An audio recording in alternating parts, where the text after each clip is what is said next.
Hey Jackson, I just received an email from my friend. Oh, yeah. okay. Now he's kind of like asking me if he should buy more than one property. Oh, wow. And he's really excited. He was saying that if you could just buy one, another two for investment, and he was asking me, can he actually afford? Wow, I think that's a golden question. A lot of Singaporeans have that at the back of their minds. That is true. Well, but something that caught me thinking. A lot of people were focusing a lot about affordability, but my experience tells me it's not only about if you can afford. There's actually more consideration behind the whole entire progression. Now, let's give an example. If your son, or your daughter, you have the children, studies around that location. Now, it is not easy just to make that shift because you want to make an investment.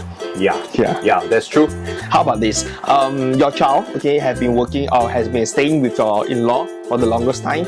So, proximity to your parents is also very important, because by shifting a property, while not taking consideration of all these things, it will cause a lot of inconvenience, and also the children will have to face through changes as well. Yeah, that's right. I think this is a very valid reason, and I actually see that in my sisters, because they always have to plan logistics, and it's always a very difficult issue that they have to face. Exactly. What's the point I'm trying to put right here is that it's not only about affordability. It's not only about because you want it. There are a lot of things. There are logistics, there are money, there are differences. Like sometimes I even have heard before that the child, maybe they're in secondary school, they say that, Daddy, Mommy, let's not move because it's really inconvenient for me. Yeah. But I do witness like some parents, they were saying that no, we have to do this because this is really for investment. But when I talk to my clients, right, I always advise that you have to take everything into consideration, because no matter how, an investment is merely an investment. But of course, why would I move to the investment where it's going to create a lot of chaos in the whole entire family where no one is happy about it? Yeah, I think at the end of the day, what most people should all actually look at would be at the needs factor. Yes, exactly. So the needs factor are very important, and not after you have addressed all these issues, right? Then only the other part, which is what I call the safety net. Now, safety net means in any account, for any reasons, if they can't work, if someone is injured, if someone will not be able to work for the next 1 to 2 years, do you have that fund to actually sustain? Alright, so one of the very, very common thing people will tell me, and I strongly disencourage, is that I'm going to rent out this place to use the money to pay for the other one. Alright, but when I ask them, what if you can't rent out property A? What is going to happen? Oh, no issues. That location definitely is going to rent out. Right. Now, the thing is, there's no such thing as definite. Alright, we must really have a good 24 months. When I calculate for my friends, my clients, our work, you have a good 24 months in any account. If anything happens, that you can actually sustain the mortgage.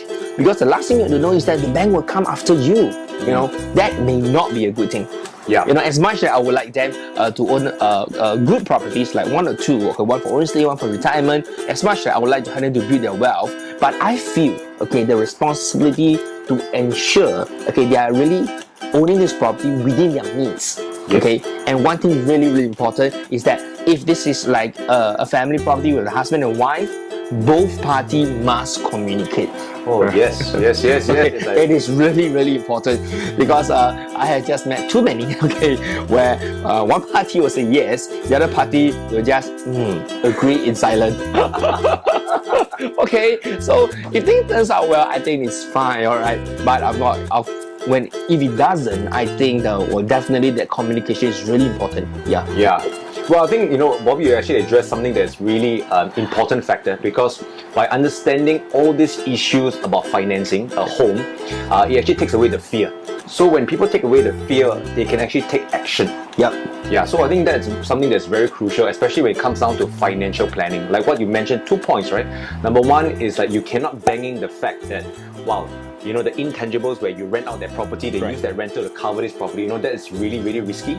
But I think what you have planned, the second point where you actually have a reserve fund to actually make sure you can finance the property for at least 2 years, and that is the key point. Exactly. That's a very good recap for those who are watching this video, right? 24 months, in my opinion, that's the magic word. Yes. I would say that's the magic number. Right? Yeah. So I hope you guys pick up some tips from this video. Alright.